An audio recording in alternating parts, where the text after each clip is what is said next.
on the edge of a dying prairie town, where the cracked earth swallowed the hoof prints of passing herds and silence had replaced the laughter that once echoed from the clapboard houses now faded by time and dust. Widow Clara Merrick knelt beside the body of a half-conscious Apache warrior, bleeding into the dry soil. His chest heaving, arrow lodged beneath his collarbone, sweat mixing with blood under the pale light of a rising moon, while behind her the townsfolk muttered through cracked windows and closed doors, watching the woman they had long shunned for marrying a man they called traitor, for trading freely with natives. Even after he died of fever and left her with nothing but a one-room shack, a dry well and an old mule that hadn't stood in 2 days, and now as her only horse whinnied nervously beside her, Clara reached into her apron pocket for the last strip of clean linen she owned, and pressed it to the Apache's wound, whispering, "Don't die here, not alone," though she didn't know if he understood her words or even heard her voice, and when the warrior's eyes fluttered open, flashing with fear and pain and disbelief that a white woman's hands were not tying him to a stake, but saving him, he tried to rise, but she placed a hand on his shoulder and said, "Stop, please, I'll get you help." And though he was too weak to resist, the moment she turned to fetch her saddle,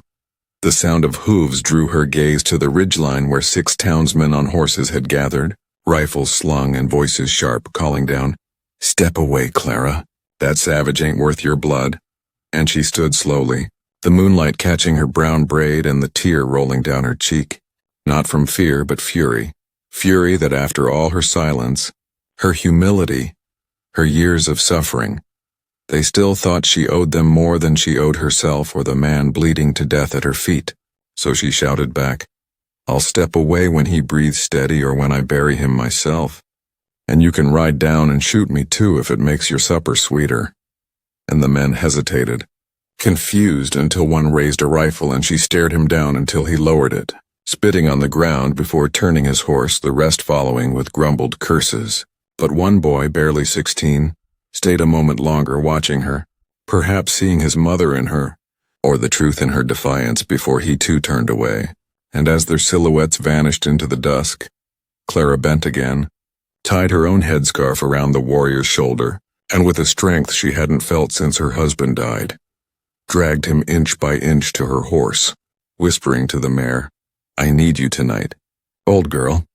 And the horse, sensing the urgency,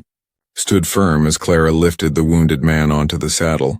tears streaking the dirt on her face from the effort, and as the first stars blinked above them,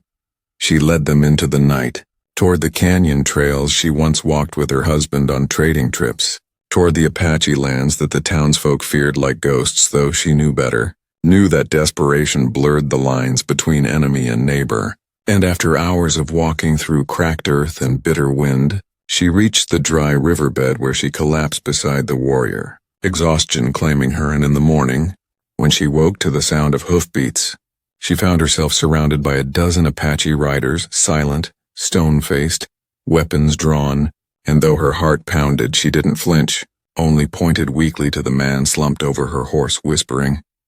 "He needs your medicine." And one of the riders dismounted, checked the wounded man's pulse, then barked something in Apache that made the others spring into motion, lifting him gently, treating her not with gratitude, not yet, but with the wary respect given to something unexpected, like rain in a dry season or fire that doesn't burn. And she watched them ride away, her horse following without protest, and only then did Clara let herself fall backward into the dust,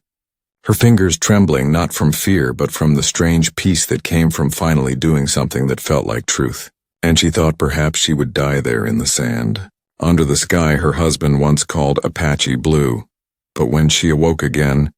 it was inside a warm tent smelling of herbs and smoke, and the same warrior she'd saved was sitting across from her, bandaged and alert, a deep scar still red across his chest, but his eyes no longer filled with pain. Now they held a different fire, something like honor or memory or duty.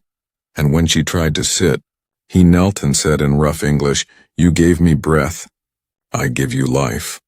And though she didn't understand at first, the days that followed taught her, when the old women fed her, when the children brought her water, When the elders spoke in low tones and pointed to the mountains as if offering her not a debt but a future, and when the warriors brought back her horse brushed and strong, saddled with fine beadwork she knew she could never repay, she wept again, but this time not from loss, but from the sudden, overwhelming sense that she was no longer alone in the world. And over the months that followed, Clara learned the language in pieces, by firelight, by gesture, by sharing stories, and slowly, the lines on her face softened, the tremble in her hands faded, and the warrior, whose name was Taza,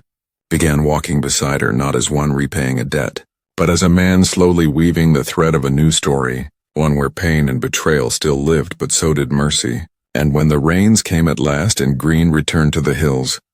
the tribe gathered for a naming, and they gave her a name that meant she who gives without fear. And though she never asked for it, never expected it, Clara held that name like a balm, because it came not from pity, but from witness, from people who had seen her in the night when no one else dared.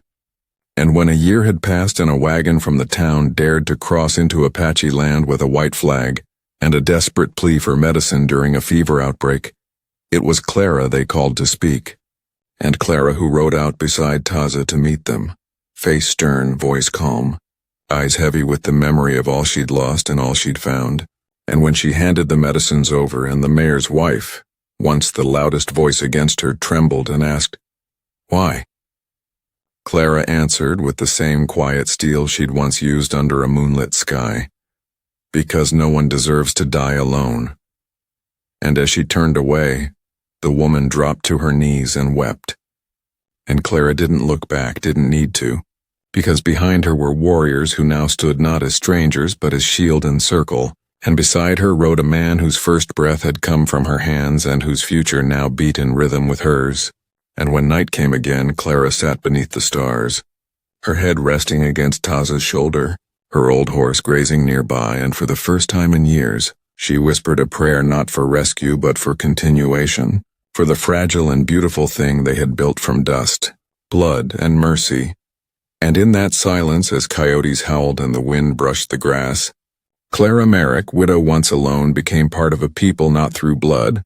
but through choice, through sacrifice, and through the courage to see a dying man not as enemy, but as someone worth the only horse she had left.